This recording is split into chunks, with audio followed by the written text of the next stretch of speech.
Good morning. It is Wednesday, December 26th, and this is The Drill.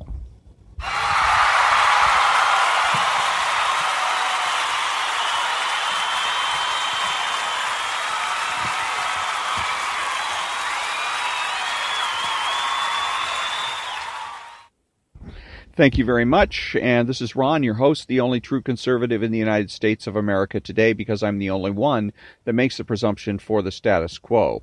And speaking to all the butchers, bakers, and candlestick makers out there.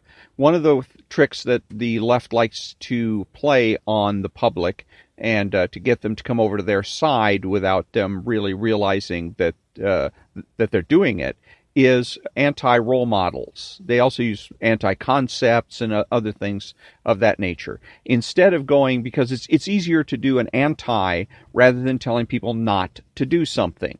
Okay, you don't like a particular concept, you could tell people don't use that concept.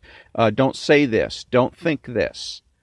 But that's very, very, very, very difficult to get people to comply with that. A lot of times because of psychological reasons. You tell me not to do something, I have to think about what it is I'm supposed to not do. It reminds me, I went for an audition once and for a commercial, and the guy that was directing, the casting director, before we entered this, we were supposed to enter a room and do certain things, and when we entered the room. And so he says, okay, now remember, don't look at the camera. Well, he pointed me out and said, you looked in the camera. You know. And I did 2 or 3 times. And I think that's probably why I didn't end up getting the role. But why did I look in the camera? Not to be defiant, but I had to know where the camera was so I can look the other direction. Of course, when I look around to find out where the camera is, I'm looking in the camera. I'm screwed. Okay, then he got smart and he told us to look in a particular direction. When you walk in the room, look over here. Instead of telling us what not to look at, he told us what to look at. It was much more effective that way. So the same thing kind of thing that we're doing is you set us, if you don't want people to use a role model, set up an anti-role model so that you can point people in that direction. Okay. And one of the biggest anti-role models is the character Cosmo Kramer on this Jerry Seinfeld show. Cosmo Kramer is a guy who acts his whole life is run arbitrarily and capriciously. He makes his decisions impulsively. He doesn't plan anything at all. Yet, and what makes this particularly bad is that he appears to be happy, healthy, and he appears to be having just a general good time. He would be the prototypical person that the left would like, because as far as they're concerned, the meaning of life is to have fun. If you can't have fun doing something, it's not worth doing.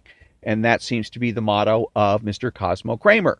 He's going to always go in the direction of that which is exciting and new and fun.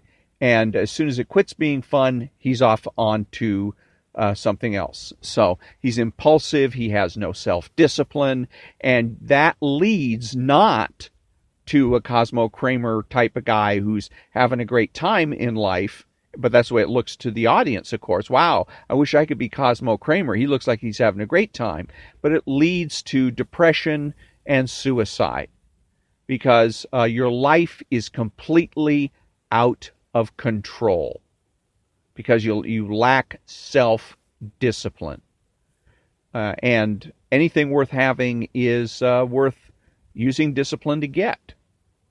But that's not the way this particular character conducts himself. Everybody else in the series, to one degree or another, acts with some sort of planning. They all have a tendency to be rather impulsive in their social lives and in their recreational activities, but it is Cosmo Kramer that is completely, because he has no employment. He doesn't go to work except for at the very end when we find out that he used to work in a bagel store and he was unionized and he's been on strike for 15 or 20 years, and that's why he never goes to work. And then the strike's called off. He goes back to work for one day, and bang, they're on strike again, something like that. But the point is that he never works. He never does anything.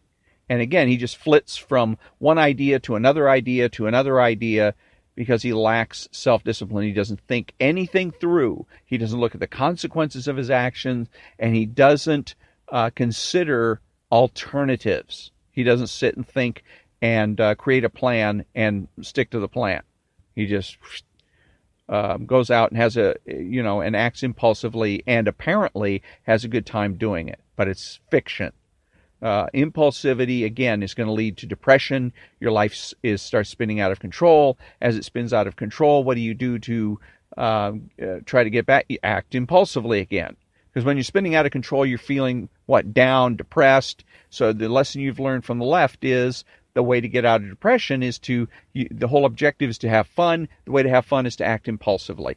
So you act impulsively. So you get a little bit of joy or a little bit of excitement out of it, and then you're right back into the depression again. And eventually the periods of depression become longer, the periods of excitement become shorter, and you're screwed.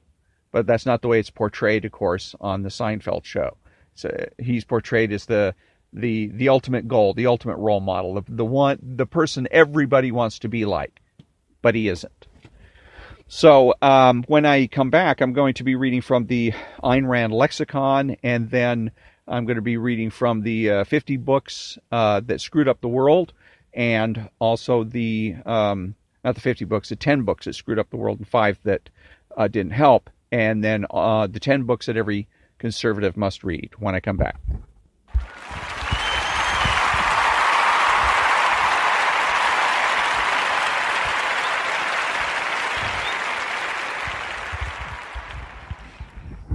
Thank you very much. Welcome back. And the Ayn Rand lexicon, full of juicy concepts having essences. And that's what she's discussing in this book, are the things that separate one word from another. What makes these particular words important? And the concept of the day is dictatorship.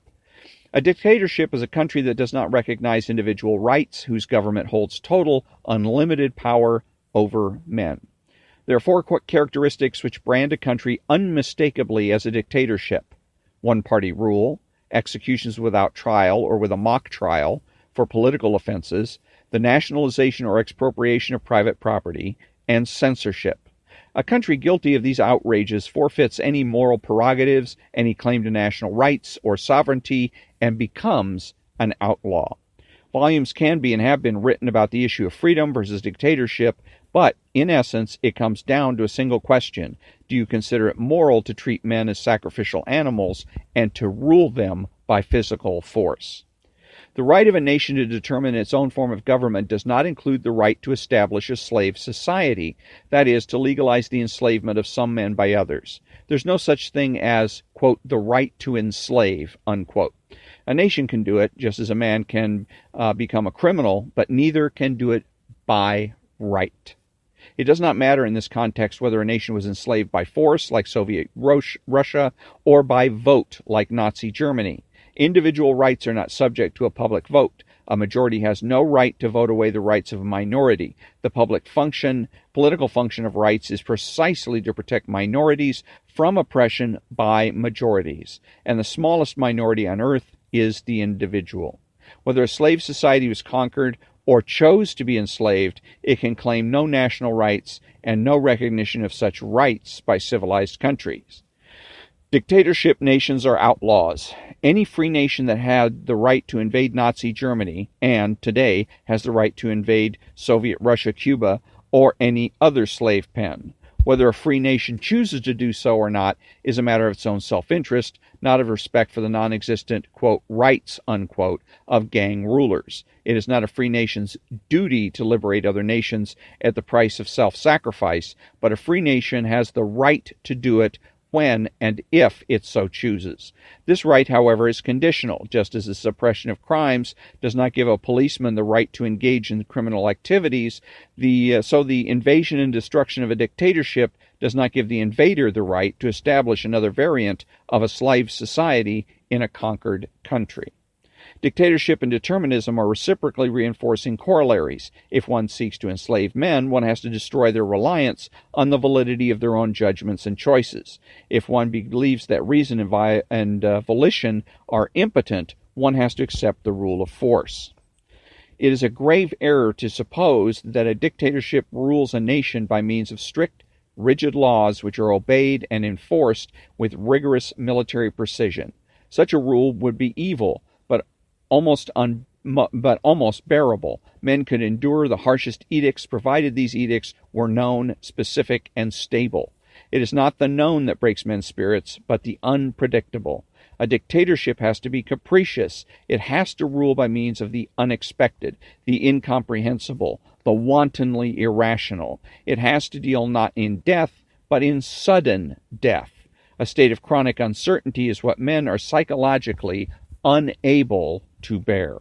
The legal hallmark of a dictatorship is preventative law, the concept that a man is guilty until he's proved innocent by the permissive rubber stamp of a commissar or a Gauleiter. A dictatorship has to promulgate some sort of distant goals and moral ideals in order to justify its rules and the people's immolation. The extent to which it succeeds in convincing its victims is the extent of its own danger. Sooner or later, its contradictions are thrown in its face by the best of its subjects, the ablest, the most intelligent, the most honest. Thus, a dictatorship is forced to destroy and keep on destroying the best of its human resources, and be it 50 years or 5 centuries later, ambitious thugs and lethargic drones are all a dictatorship will have left to exploit and rule. The rest will die young, physically or spiritually. Every movement that seeks to enslave a country, every dictatorship or potential dictatorship, needs some minority group as a scapegoat which it can blame for the nation's troubles and use as a justification of its own demands for dictatorial powers. In Soviet Russia, the scapegoat was the bourgeoisie. In Nazi Germany, it was the Jewish people. In America, it's the businessman. It makes no difference whether government controls allegedly favor the interests of labor or business, of the poor or the rich, of the special class or special race. The results are the same. The notion that a dictatorship can benefit any one social group at the expense of others is a worn remnant of the Marxist mythology of class warfare, refuted by a half-century of factual evidence. All men are victims and losers under a dictatorship. Nobody wins, except the ruling clique. And so, excellent definition, and there's very little or nothing that I can argue about or improve upon in that particular definition. So when I come back, I'm going to be reading from the 10 books that screwed up the world and 5 that didn't help.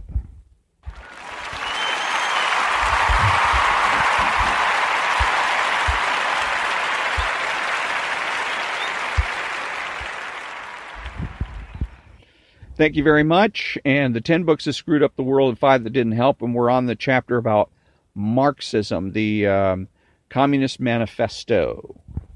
And let us begin with the most famous statement, quote, "The history of all hitherto existing society is the history of class struggle," unquote.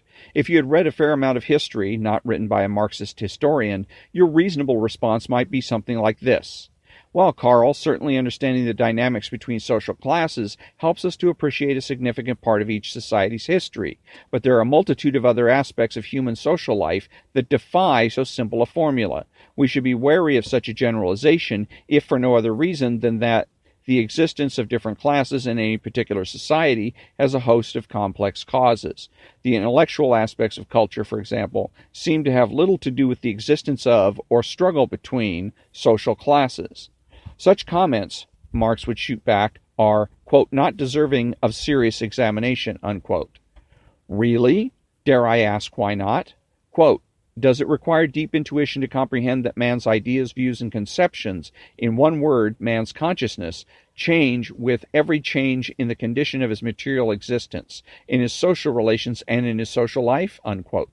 But Carl, quote, "What else does the history of ideas prove than that intellectual production changes its character in proportion as material production is changed? The ruling ideas of each age have ever been the ideas of its ruling class, unquote.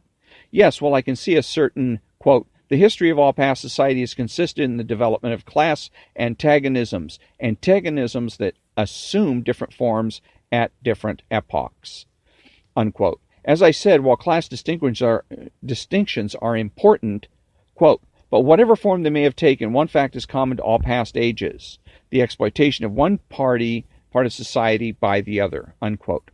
Hold on there. Even you must admit there's certainly other things all societies have in common besides some kind of exploitation.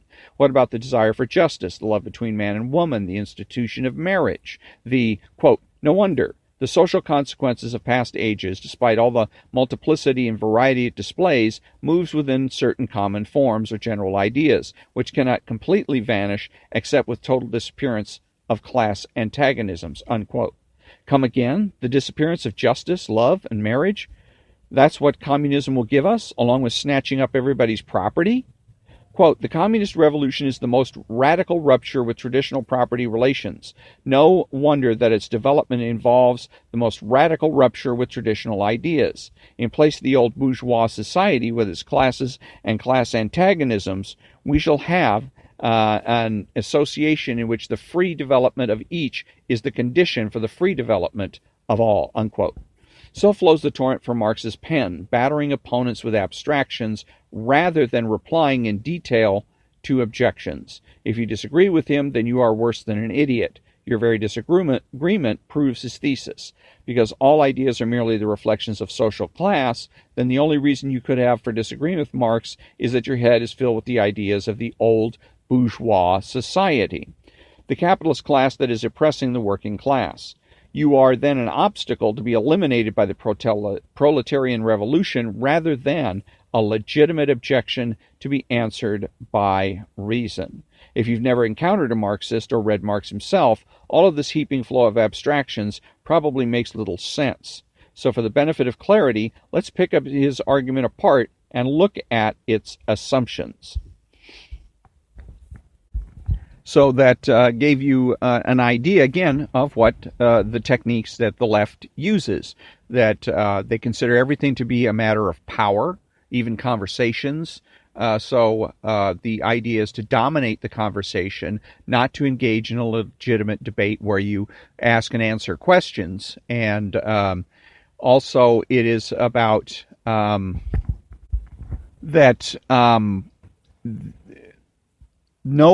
the idea that everything's been figured out by the left, and that there's the inevitability issue. It's inevitable that we're going to have a revolution, and at the conclusion of that revolution is going to be socialist paradise. And everybody wants paradise, so there's nothing to argue about in the first place. So, when I come back, I'm going to be reading from the 10 books that every conservative must read.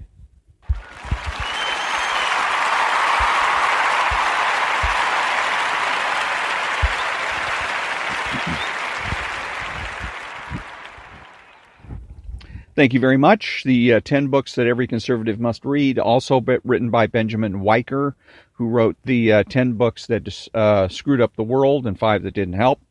And this particular part of the chapter, it's a chapter that's dealing with Aristotle, and more specifically Aristotle's book called Politics, and how it is that we are a social and rational society, and making the argument basically that Aristotle was the first and original conservative. Good and bad political regimes. At the heart of Aristotle's Politics is the division of political regimes into different types. We are accustomed to thinking that political regimes can be divided into two kinds, democracy and everything else. Democracy is good and everything else is bad, but that is not Aristotle's way of dividing things at all. According to Aristotle, political regimes may be divided according to the number who rule and what kind of rule, good or bad. This allows for a sixfold division of good and bad regimes. If one person rules for the true common good, it is kingly rule. If one person rules only for his own advantage, the regime is a tyranny. If a few rule for the true common good, it is an aristocracy. If the few rule only again for their own advantage, it is an oligarchy. And here comes the great shock. If the many, the majority, rule for the sake of the common good, the regime is called a polity. If the many, the majority, rule for their own private advantage rather than the common good, the regime is a democracy. A bit disconcerting, isn't it? We tend to regard democracy as the only good regime, and every other form of government we brand indifferently as a tyranny. That is, we regard majority rule as sacred and good in itself, and every other form of government as a perversion. But Aristotle takes quite a sensible position, that the majority can be as selfish, foolish, and tyrannical as any tyrant or oligarch. Therefore, he calls democracy a perversion. It is a perversion of the good form of the rule by the many, a polity, from which we get the term political. It is of no small historical consequence that when the Romans wanted to translate Greek political thought into Roman terms, the great Roman statesman and philosopher Cicero translated the Greek word politeia, polity, using the Latin term respublica. Our Latin-based equivalent is republic, as in, I pledge allegiance to the flag of the United States of America and to the republic for which it stands. For our purposes, we can use either term, polity or the more familiar republic, as more or less synonymous. Before we jump to any conclusions, we had better look more carefully at Aristotle's argument and try to understand it on its own terms. First and foremost, the difference between the good and the bad regimes is, obviously, not how many rule, but for what. Kings, aristocrats, and the many rulers of the polity or republic govern for the sake of the true human good of their subjects, and that includes especially their moral good. For Aristotle, the perfection of our nature, the development of virtuous citizens, is our moral good. Tyrants, oligarchs, and democrats rule for their own private advantage. They serve only their wants and their own wants, and characteristically indulge in every vice that political power can purchase. In applying this to family life, Aristotle says that a husband and father rules his family and a household either for the sake of the ruled or for the sake of something common to both, the common good of the family. The relationship of the husband to his wife is properly aristocratic, by which Aristotle means that the man rules according to his worth and about things which it is necessary for the man to rule, and he commits his wife to rule as her due those things for which she is well fit. The perversion of this is when the husband rules his wife as an oligarch and controls everything for his own advantage. Similarly, if a man rules his children merely for his own advantage, he is a tyrant and not a kingly father.